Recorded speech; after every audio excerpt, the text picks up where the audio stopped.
అందరికి welcome back to our channel. మెంతికూర టమాటా curry ఎట్లా చేసుకోవాలో చూసేద్దాం. చాలా మంది మెంతికూర చేదు ఉంటదని తినరు. చేదు ఉండకుండా నేను ఒక 2 టిప్స్ చెప్తా, అది ఫాలో అవ్వండి. ఇంకా మెంతాకు బాలింతలకు కూడా చాలా మంచిది, పాలు కూడా మంచిగా పడతాయి. బాలింతలకనే కాదు అందరికి చాలా మంచిది మెంతాకు. 1 వీక్ లో ఒక్కసారైనా తినడానికి ట్రై చేయాలి. సో ఇంకా వీడియోలకి అయితే వెళ్ళిపోదాం. మంచిగా టమాటాలని మెంతాకు కూడా క్లీన్ చేసి పెట్టేసుకుందాం. ఆ తర్వాత ఒక పాన్ లో ఒక పావున్నర ఆయిల్ వేసుకుందాం. అంటే ఆకుని తీసుకునే దాన్ని బట్టి ఉంటది.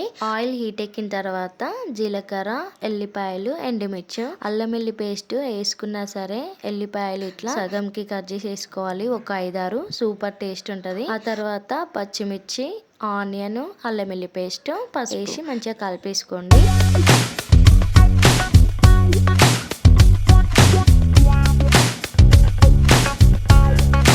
మెంతికూర చేదు ఉండకుండా 2 టిప్స్ చెప్తాను కదా. ఒకటి, టమాటోస్ ని మంచిగా జ్యూసీగా ఉండే వాటిని తీసుకోవాలి. ఎందుకంటే మెంతికూరలో వాటర్ యాడ్ చేయొద్దు. టమాటోస్ జ్యూసీతోనే మంచిగా ఉడికిపోతుంది అనమాట కూర. మంచిగా టమాటా మగ్గిన తర్వాత మెంతికూరని మంచిగా క్లీన్ చేసి, మెంతాకులో ఇసుక ఉంటది కదా, ఎక్కువ మనం లోతు ఉండే గిన్నెలు తీసుకోవాలి. ఆ గిన్నెలో నిండుగా వాటర్ పట్టి మెంతాకుని మొత్తం అందులో వేసేయాలి. ఇసుక అనేది కిందికి పోతుంది. మనం మెంతాకుని మంచిగా క్లీన్ చేసి తీసుకోవచ్చు. టమాటా మంచిగా మగ్గిన తర్వాత మెంతాకునేసి మూత పెట్టేసేయండి. ఆ తర్వాత మూత తీసి సెకండ్ వన్ వచ్చేసి ఒక్క చింతపండు రెక్కని నానబెట్టుకునే తీసుకోండి. ఇంకా మెంతికూర అస్సలు చేదు ఉండదు, సూపర్ టేస్ట్ ఉంటది, పుల్ల పుల్లగా.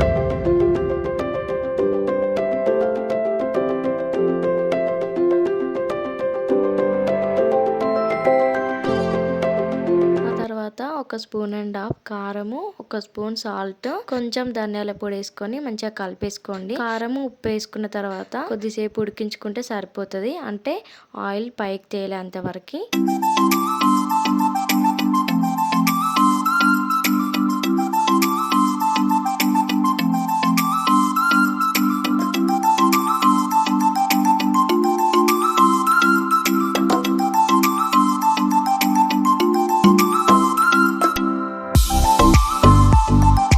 కర్రీ అన్నంలకైనా చపాతీలకైనా సూపర్ కాంబినేషన్.